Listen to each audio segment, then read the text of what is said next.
हा कार्यक्रम पुणे केंद्रानं सहक्षेपित केला. सतारीचे बोल असोत की मंजुळ बासरी, शततारांची संतूर असो की मंगल सनई,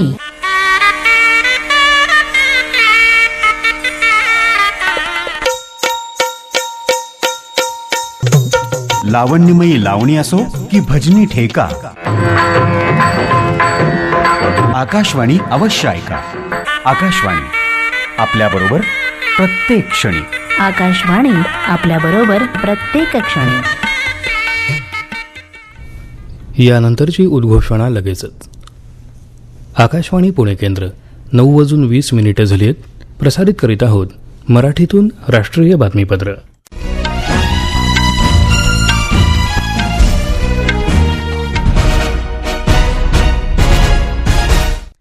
आकाशवाणी.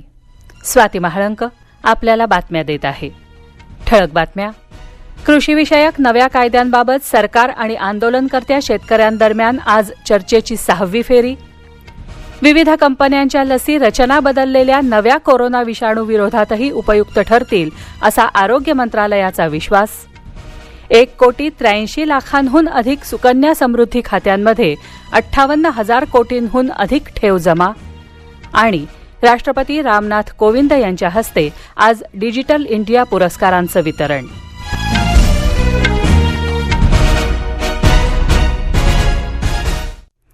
आता सविस्तर बातम्या. कृषीविषयक नवे कायदे लागू केल्यानंतर निर्माण झालेला पेच सोडवण्यासाठी गेले अनेक दिवस आंदोलन करणाऱ्या 40 शेतकरी संघटना आणि केंद्र सरकार यांच्यात आज पुन्हा एकदा चर्चा होणार आहे. चर्चेची इच्छा व्यक्त करणारा प्रस्ताव शेतकरी संघटनांनी सरकारला दिल्याच्या पार्श्वभूमीवर हे पाऊल उचलण्यात आलं असून सरकारनं स्वतंत्र पत्र पाठवून या संघटनांच्या प्रतिनिधींना चर्चेसाठी आमंत्रित केलं आहे. उभयतांमधल्या चर्चेची ही 6वी फेरी असेल.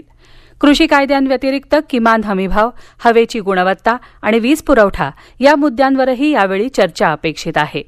शेतकरी प्रतिनिधींकडून खुल्या दिलानं आणि स्वच्छ शुद्ध हेतूनं मांडण्यात येणाऱ्या प्रत्येक रास्त मुद्द्यावर चर्चा करून संयुक्तिक मार्ग काढण्याचा आपला प्रयत्न असल्याचं सरकारनं स्पष्ट केलं आहे. ब्रिटनहून भारतात परतलेल्या प्रवाशांपैकी 20 प्रवाशांमध्ये नव्या प्रकारचा रचना बदललेला कोरोना विषाणू आढळून आला आहे. आरोग्य मंत्रालयानं दिलेल्या माहितीनुसार यातील 3 प्रवाशांच्या घशाच्या नमुन्यांची चाचणी बंगळुरूमध्ये, 2 प्रवाशांची हैदराबाद इथं तर एकाची चाचणी पुण्याच्या NIV अर्थात राष्ट्रीय विषाणू विज्ञान संस्थेमध्ये करण्यात आली. या सर्व रुग्णांना संबंधित राज्यातल्या आरोग्य केंद्रांमध्ये स्वतंत्र खोल्यांमध्ये विलगीकरणात ठेवण्यात आलं आहे.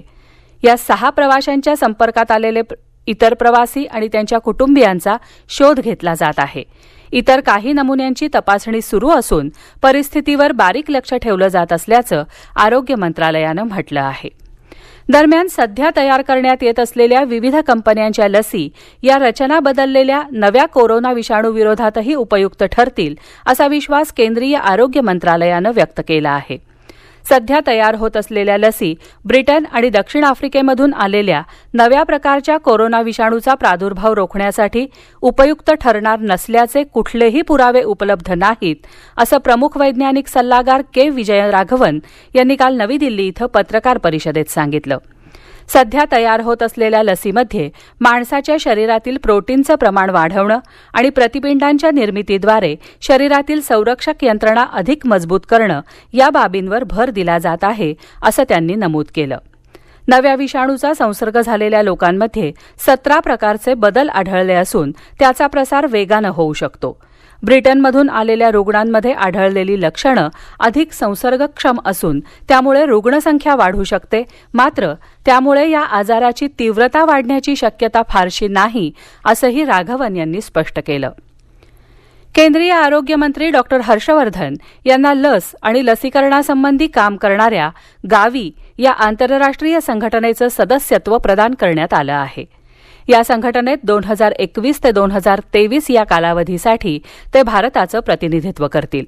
जागतिक पातळीवरील लसीकरण प्रक्रियेची अंमलबजावणी आणि देखरेख गावी या संघटनेतर्फे करण्यात येते.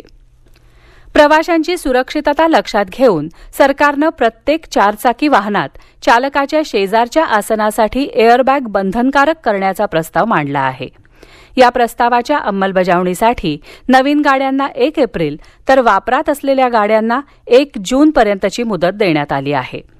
रस्ते वाहतूक आणि महामार्ग मंत्रालयानं याबाबतची अधिक माहिती त्यांच्या संकेतस्थळावर उपलब्ध करून दिली असून लोकांनी याबाबत आपले विचार आणि शिफारशी comments-morth@gov.in या ईमेल आयडीवर पुढील महिन्याभरात पाठवावेत असं आवाहन केलं आहे.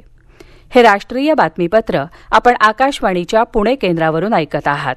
या बातम्या आपण न्यूज ऑन AIR या ॲपवर देखील ऐकू शकता.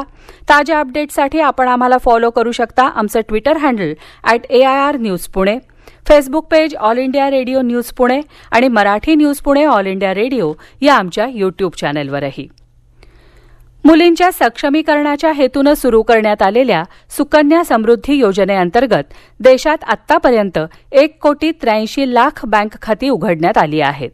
या बँक खात्यांमध्ये 58,222 कोटी रुपयांहून अधिक गुंतवणूक करण्यात आली आहे.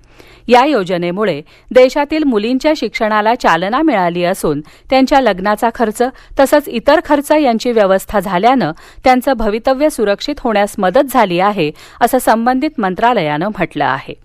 पंतप्रधान नरेंद्र मोदी यांच्या कल्पनेतून साकारलेल्या या योजनेचा प्रारंभ त्यांच्याच हस्ते 2015 पानिपत इथं करण्यात आला होता. राष्ट्रपती रामनाथ कोविंद यांच्या हस्ते आज डिजिटल इंडिया पुरस्कार 2020चं वितरण दूरदृश्य प्रणालीच्या माध्यमातून होणार आहे. डिजिटल भारताच्या निर्मितीमधील पुढचं पाऊल म्हणून या पुरस्कार निवडीची संपूर्ण प्रक्रिया यावेळी प्रथमच ऑनलाईन पद्धतीनं राबवण्यात आली. अर्ज स्वीकारण्यापासून आता अंतिम पुरस्कार वितरण सोहळ्यापर्यंत सर्व पातळ्यांवरील कामकाज फक्त ऑनलाईन पद्धतीनंच पूर्ण करण्यात आलं आहे.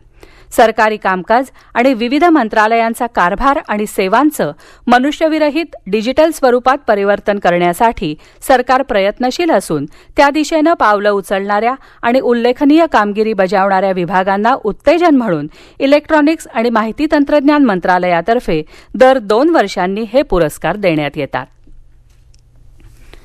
महासागरांसंबंधीच्या अद्ययावत माहितींचं व्यवस्थापन करणाऱ्या डिजिटल ओशन या नव्या पहिल्या वहिल्या वेब आधारित ॲप्लिकेशनचं लोकार्पण केंद्रीय पृथ्वी विज्ञान मंत्री डॉ. हर्षवर्धन यांच्या हस्ते काल करण्यात आलं.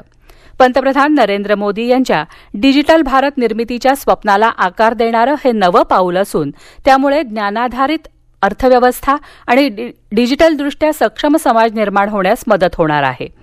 जगभरातील महासागरांविषयीची माहिती एका क्लिकवर उपलब्ध करून देणाऱ्या या ॲप्लिकेशनमुळे नव्या ज्ञानाचं भांडार अभ्यासक, संशोधन संस्था आणि त्याचबरोबर माहिती घेण्यासाठी आणि जाणून घेण्याची उत्सुकता असलेल्या सर्वसामान्य नागरिकांसाठी खुलं होणार आहे असं प्रतिपादन डॉ. हर्षवर्धन यांनी यावेळी केलं. पंतप्रधान नरेंद्र मोदी यांच्या हस्ते येत्या शुक्रवारी 1 जानेवारी रोजी विविध राज्यातल्या लाईट हाऊस प्रकल्पांचं भूमिपूजन आणि कोनशिला अनावरण होणार आहे.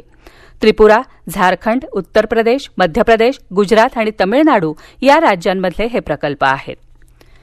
आत्मनिर्भर भारतासाठी कृती कार्यक्रम या अहवालाचं प्रकाशन विज्ञान आणि तंत्रज्ञान मंत्री डॉ. हर्षवर्धन यांच्या हस्ते काल नवी दिल्ली इथं करण्यात आलं.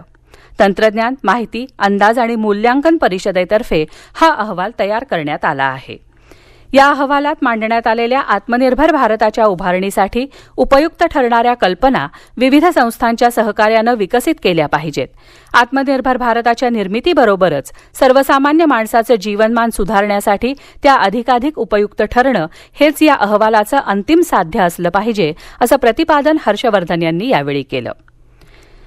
936 कोटी रुपयांहून अधिक रकमेची फसवणूक केल्याबाबत इंडियन ओव्हरसीज बँकेनं दाखल केलेल्या तक्रारीविरुद्ध हरियाणामधल्या फरीदाबाद इथल्या खासगी कंपनीसह एका व्यक्तीविरुद्ध केंद्रीय गुन्हे अन्वेषण विभागानं गुन्हा दाखल केला आहे.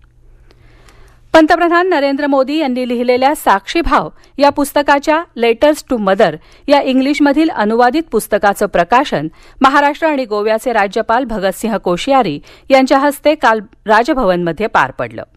मूळ गुजराती भाषेत लिहिलेल्या या पुस्तकाचा इंग्लिश अनुवाद चित्रपट समीक्षक आणि स्तंभलेखक भावना सोमय्या यांनी केला आहे. हिमाचल प्रदेशामध्ये थंडीची लाट अधिक तीव्र झाली आहे. नुकत्याच झालेल्या बर्फवृष्टीनंतर पारा आणखी खाली घसरल्यामुळे राज्यातील 7 शहरांमध्ये पारा 0 अंशाच्या खाली आला आहे. लाहौल स्पिती हे हिमाचलमधलं अद्याप सर्वात थंड ठिकाण असून तिथं उणे 10.3 अंश सेल्सिअस तापमानाची नोंद झाली आहे. शेवटी पुन्हा एकदा ठळक बातम्या. कृषीविषयक नव्या कायद्यांबाबत सरकार आणि आंदोलनकर्त्या शेतकऱ्यांदरम्यान आज चर्चेची 6वी फेरी. विविध कंपन्यांच्या लसी रचना बदललेल्या नव्या कोरोना विषाणू विरोधातही उपयुक्त ठरतील असा आरोग्य मंत्रालयाचा विश्वास. 1,83,00,000 अधिक सुकन्या समृद्धी खात्यांमध्ये 58,000 कोटींहून अधिक ठेव जमा. आणि राष्ट्रपती रामनाथ कोविंद यांच्या हस्ते आज डिजिटल इंडिया पुरस्कारांचं वितरण. याबरोबरच हे राष्ट्रीय बातमीपत्र संपलं. पण कोरोना विरुद्धचा लढा अजूनही संपलेला नाही. म्हणूनच मास्क वापरा, स्वच्छता पाळा, अंतर राखा आणि विश्वासार्ह बातम्यांसाठी ऐकत रहा आकाशवाणी. नमस्कार.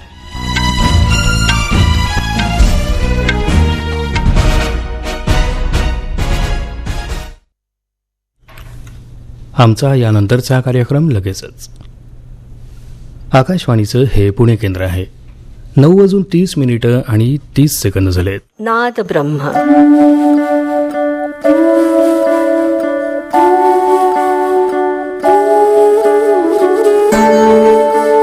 नाद ब्रह्म.